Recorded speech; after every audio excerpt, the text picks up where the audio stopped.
Hello there and welcome to the Manchester City versus Arsenal review, where Man City ran out literally 3-0 winners. And at the start of the game, and the way the game started to play out, you wouldn't have thought necessarily it was going to be that easy for Manchester City. Now, to be fair, and as I've said, I've made some notes and stuff like that about the game. Especially in the first 20 minutes. First 20 minutes or so, it was a little bit of a slow start by Manchester City standards. And by Manchester City standards, what I mean is they are a fast, furious, attacking machine normally. And it just took them that little bit of time to get themselves going. Now, what happened that was maybe the catalyst for Manchester City going forward to really give themselves confidence? It was when Pablo Mari went off injured. Now, before this, Granit Xhaka went off injured and Ceballos came on. Granit Xhaka went off on the third minute, something like that, very, very, very early on, and quite unfortunate to be fair. But it's one of those things, it happens. They brought Dani Ceballos in, who didn't do too badly over the course of the whole game. Then Pablo Mari went off. Now, he's very new to Arsenal and very new to anybody else. I've never seen him play before. And he actually didn't seem to do too badly, but you see him pull up. I think he was tracking Mahrez at one point. You see him pull up, sort of looked like it was a hamstring, but it may have been an Achilles heel, something like that, whatever. It looked like he was going to try and walk it off, but he couldn't. And he went down. Enter David Luiz. And this, from the 24-minute mark, is where it started to go wrong for Arsenal. Because I don't know what it is with David Luiz. He's still, in my opinion, not a centre-back. Shouldn't be a centre-back. And the only way that he would ever be a centre-back, he has to have a very strong partner next to him. Now, he's got Kieran Tierney on his left-hand side. He's partnered with Mustafi, who's got Hector Bellerin on his side. Bellerin and Tierney didn't have terrible games. They didn't. Tierney probably had the better game out of the two. You see the ratings there, but even just on watching the game, Tierney looked like positionally he was quite good in some areas, sometimes got caught too high up the pitch.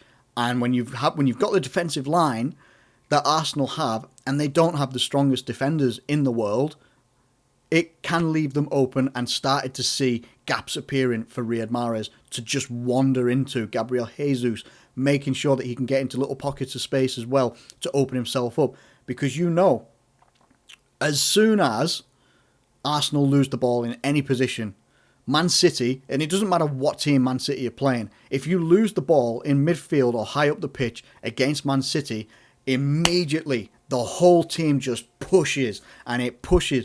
Basically, what you're seeing from De Bruyne, Gundogan, Silva, Mahrez, Jesus and Sterling, what you're seeing from these six players, once they get the ball back, all six of them just pile forward. Kyle Walker as well, Benjamin Mendy. You've basically got 8 players coming at you massively. And you see it in chance creation as well. If we're just looking at the first half stats, just on the left-hand side here, you're looking at the first half stats, it doesn't look any different to what a Man City performance would generally look like. The amount of shots on target and that compared to the opposition teams. The only opposition that have probably given them a run different to this is Liverpool. But that's by the by, they're two teams that are very high up in quality. For the majority of the first half, Arsenal they had their chances going forward. They just didn't necessarily have the players that made the right decisions in terms of going forward, in terms of making a key pass in a certain area. They just didn't have that. Didn't have that maybe experience or knowledge or just footballing IQ on the pitch. They didn't have that level of it. So they had to make sure that they battled. And they did battle. They did keep out Man City for as long as they possibly could, until the 45th plus 2 minutes, where David Luiz, I don't know what he was doing. Someone floated a ball in, and I can't remember who it was that got the assist. I don't actually remember if it was it De Bruyne got the assist? I should be actually be able to see it here maybe.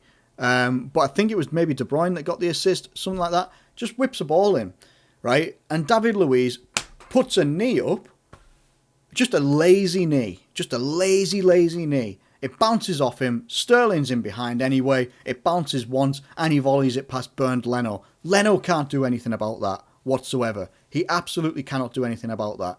And credit to Bernd Leno, he is, on the pitch, he is the highest rated player next to Kevin De Bruyne for a goddamn good reason.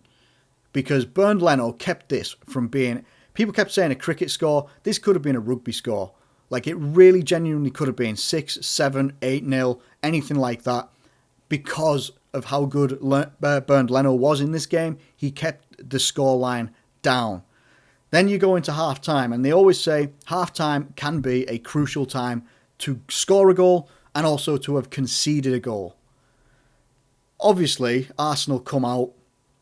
Now, there's controversy over this one as well, because apparently in the rules of refereeing and football and such like that, it being the last man being pulled down doesn't necessarily warrant a red card. Now, David Luiz hadn't been given a yellow card up until this point, and he got a straight red card for this foul against Riyad Mahrez, pulled him down inside the box, let Mahrez go on the inside of David Luiz. Luiz wasn't having it, and he follows him into the box and pulls him down, gives away a penalty, gets himself sent off in the process. It's not a good day whatsoever for David Luiz. He's directly responsible. If we go and look at player statistics and you look at defence, one error that led to a goal, the first goal, a penalty committed once. And obviously, Kevin De Bruyne dispatches that penalty. It is what it is. It's 2-0 at that point. And you're just looking at it like David Luiz has single-handedly done all the damage within 25 minutes. 25 minutes. He came on the 24th minute. He gets sent off on the 49th. It's literally 25 minutes of game time. He's done the damage to Arsenal, and it's an uphill battle. Obviously, you know, Man City basically control the rest of the game, taking it at a bit of a, not a pedestrian pace, but they start getting creative, passing the ball around creatively and all that sort of business. They were doing really, really well. In fact, I think their stats for passing are down here as well, and it's ridiculous. Let's have a look at the entire game, where they had 639 passes, well over double, nearly triple the amount of passes that Arsenal had.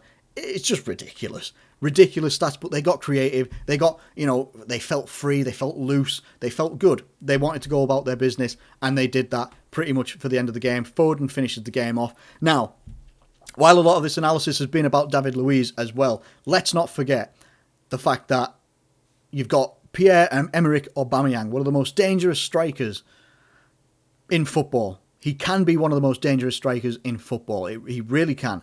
And I sorely believe Bundesliga, he tears it up. If he was in La Liga, he'd tear it up because of the pace of the game. If he's in any other league, he tears it up week in and week out. And I'm not saying that he doesn't tear it up in the Premier League. He just doesn't necessarily do it enough. On the flip side of that, though, Arteta has made a bold call by putting Nketiah up front and putting Aubameyang, your captain and most lethal, potent striker that you have, on the left-hand side. I said in my preview that if Arsenal were going to have a chance in this game, you've got to put Aubameyang up front. If you put Aubameyang up front, you put him closer to where he is most dangerous, in front of goal. So it means that people can be supplying him, get people on that can actually supply him the ball in dangerous areas. If you do that with Aubameyang, most likely he may have got one goal. I said if Aubameyang was to play up front, it may be a 3-1 game. Could have maybe even been a little bit better. I also said if he didn't start up front, it would be 3-0. And it ended up being 3-0 as well. I could never ever foresee that David Luiz was going to come on and have an absolute clown show. But he did. But it's not all just down to him. It's down to I can't say the failings of the team, but it has to come on to Arteta as well. Why are you choosing to play? The one time you don't play Lacazette, so you decide to play a young striker, and there's nothing wrong with Nketiah. He's just very, very young and doesn't have that experience in front of goal like Aubameyang does. Aubameyang, you think he's 31 today. I think it's actually his birthday today as well. He's got that experience in front of goal. He knows his movement in and around the box is very, very good. You are taking that away from him when you put him out on the left-hand side to accommodate another striker. Never mind the fact that the likes of Saka didn't necessarily have the best games. Guendouzi Obviously, Xhaka went off pretty early. Ceballos was probably the better midfielder that they had alongside, likes of Willock. It's a very, very young team, inexperienced in some ways as well. And you're coming up against De Bruyne, Sterling, Mahrez, Jesus, Gundogan, Kyle Walker, experienced players. It wasn't inevitable until Arsenal sort of just collapsed. And it came after the red card as well. So a lot of it does fall on David Luiz, but not the entire performance. It really, really doesn't. A lot more of those players have to step up. I think what Arsenal have to look at the moment is stop looking at the Champions League. All you've got to do now, and I say this to the fans of Arsenal as well, take it game by game. Do not get ahead of yourselves. Really don't get ahead of yourselves. I do the same thing with Liverpool, and we're top of the table. I want to take it game by game. That's all you can do. Game by game, and wherever you finish is wherever you finish. Don't start looking too far ahead. There's so many people that were absolutely gassed before the game saying, we could get a good result against City. We could beat them 3-1. What planet are you from? Honestly. And I want to finish the video off as well by just saying that I hope Eric Garcia had a nasty collision with Ederson.